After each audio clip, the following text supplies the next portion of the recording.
What's up, guys? Welcome to the FNG Academy. Buck here, former Green Beret, here to help you guys get selected. Do the ba chicka ba ba ba ba ba.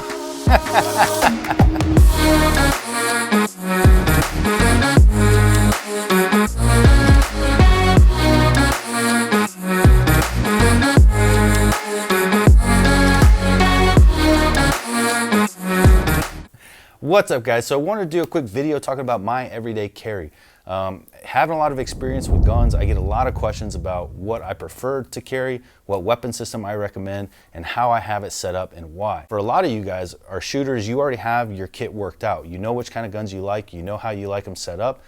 You've already tested a bunch of holsters, but think about the person that's newer getting into shooting. Like, all this stuff is expensive. You buy a really expensive holster, a really expensive gun, and then you find out that you don't like it. And how many times have we bought holsters and then bought another one and then bought another one because we're trying to tweak it to get it right? So one thing I always do when I'm getting into something new is go straight to YouTube and say, hey, what is somebody that knows what they're doing recommend, so I could just spend my money one time and be done with it. So that being said, also stick around to the end because I got a pretty cool announcement to make about this everyday carry that you guys are going to want to hear. What holster am I using? So there is a Texas company that's actually pretty close to me called TXC Holsters, and I love their stuff. Aesthetically, it's super cool. The fitment's great, and that's who I chose to use. I've tried them all. I have the Tier 1 concealed. I've got the T-Rex arms. I've got, you know, all the Gucci holsters, but the ones I settled on was the TXC. So for this one, I have the TXC holster with the Glock 43 MOS. Let's just make sure it's clear. And for anybody who getting new into weapon systems, the way you want to clear it is always the same. You always want to be systematic about your clears just to make sure you're being safe. So what you're going to do is lock your slide to the rear, and the way they teach us in the Bravo course is a 3-point inspection every time you're checking for safe. Magazine well, bolt face, and chamber.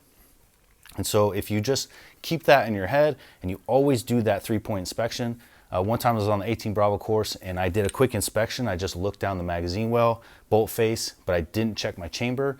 And then as soon as I went to load it, I saw that I had a round that was not ejected and was stuck in the chamber. So that's why we always do a 3-point inspection. Weapons clear.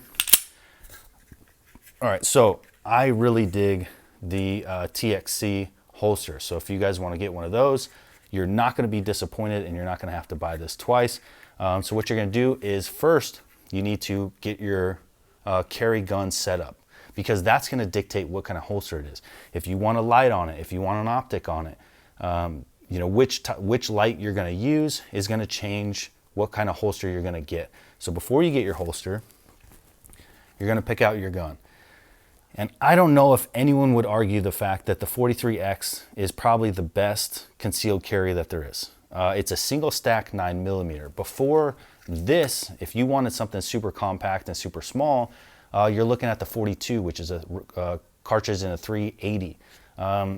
Not the most comfortable, not only to have because it's a small round, but also to shoot. It's super snappy, and it's really hard to hit your target with that consistently without putting an optic on that one as well. But that didn't come MOS, so you had to either get it cut or use the top plate like I did for mine. And then your pinky always hung off because the grip was too small, so you had to get mag extensions to hold your pinky. But the major problem with it is the 380 is just not the preferred cartridge for everyday carry. It's 9mm, hands down for sure, for me. So this thing's single stack, so it keeps it nice and thin. And if you don't know what single stack means, let me show you. Take our magazine and you'll see that all those dots go straight up and down. So the single stack is just putting all the bullets stacked one on top of the other in a solid line. As to where staggered configuration, it's going to go bullet, offset, offset, and that's a double stack. And you're going to be able to fit in twice as many rounds into a double stack as you do a single.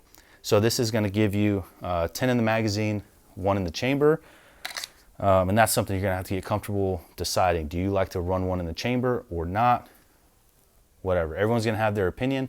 Whatever makes you feel more comfortable and makes you feel like you're going to carry your weapon system more often, because we need good people in the streets actually carrying their guns. Let's talk about upgrades that people want to do to Glocks. And trust me, I have done them all. And some of them have been absolutely major mistakes. And there's gonna be so many people that spend a lot of money, like myself, they're gonna argue with me, be like, but I love mine and it works great. But it really depends on how you shoot, how much ammo you shoot, because when I was in the police academy, I got exponentially better at shooting. And as I did, my grip started to get tighter and tighter and tighter. And one of the things that I did was an extended slide release, which I do not run anymore. And that extended slide release, as my hands started getting tighter and gripping better, would start dropping mags on the range. So I do not recommend getting an extended slide release. Get used to the stock one, it works fine. I never have any issues with it, just run the stock. Another thing that people like to do, which I also did, was an extended slide release. So you have your slide catch right here, and on the Glocks it's flat, so they'll make one with a little bubble on it. And when you first put it on, you're like, wow, this is amazing. It's so much easier to actuate that slide release with that bump on there. Then again, I went to the range, I was shooting hundreds and hundreds and hundreds of rounds, my grip is getting tighter and tighter, and all of a sudden I get click because my slide does not lock to the rear, it goes all the way forward with no bullet in it, and click, and now I have a dead man's gun. Instead of locking to the rear, letting me know that I need to do a mag change and get back in the fight. So I highly recommend you do not get an extended slide release, unless there's one caveat to that, and that is, I think the company is called CAGWorks. They've been around a long time. They make one that goes up and back, and when it goes up and back and then it has that bump, there's no way that your hand could block it, you know, preventing the slide from locking to the rear on your last round. So if you're going to do one of those, make sure it's the CAGWorks one that goes up and back. Do not get the stock slide release, extended slide release. So what are the absolute must upgrades with the Glock? To me, hands down, there's only one, and that is put an optic on it. The triggers are not bad. I really actually like the Glock trigger. I do have a Timney on one of mine, and I love the Timney. I have an Apex on another one of mine, and it's okay. It's fine. Flat face trigger, feels kind of the same. Poundage feels pretty similar. But you'd be surprised how good that curved trigger really feels on a Glock. It's a good trigger. I like it a lot. But if you absolutely want to change it, that's where your style and your feel is going to have to be. My favorite is the Timney that I have on my Glock 19. I was just talking to my buddy Devin. He said his Timney feels a little spongy for him, which is a different gen than mine. So I told him what he should probably do is polish his, get some Ghost connector and get the Ghost lighter spring on that safety actuator button and polish all the contact points, and it'll probably smooth that out real nice. But on my Gen 5, the Timney feels amazing. So here you're looking at the 43X, which already comes cut with the slide for the optic. So you don't have to get a plate, you don't have to go get it milled. You could just bolt your optic right up to it. And this thing to me is perfect. I love it, love it, love it, love it. I wouldn't do anything else to it besides maybe doing a trigger. Other than that, maybe that CAGWorks extended slide release if I just want to spend the money, but otherwise you're not getting much better than this Gen 5 MOS X with an optic. And the optic that I'm using is a SIG Romeo 0, and I chose that one, and I also use it without the metal covering that came on it because it's concealed, and I wanted the smallest optic I could fit on it. And as you can see, this thing is tiny and the window is still really good. I could see, I could index, and that's something for you, a lot of you guys that are new to it, you're gonna find is that you need practice, because when you first start training, you're going front sight, front sight, front sight, and then bringing the rear up into it. But when you get an optic, you're gonna skip that step, and you're just gonna have to learn what level is gonna allow you to index that dot right away. But once you get it every time. Like I said, love that. Love the style of these TXCs, they fit great. And then they also have the mag carriers. And the cool thing about this mag carrier is you can loosen it and then pivot it so it's on the best angle for your reload. Whenever I was running my kit, I always wanted mine offset just because I like the angle of my wrist doing that swoop and then coming back to reload that mag. So these are awesome. And then most important thing you need on everyday carry is a way to open up your packages. And so picking a good knife is going to be crucial. I know you guys know this. I love Tor knives. And so Tor sent us this awesome knife, and it's foldable. It's got the,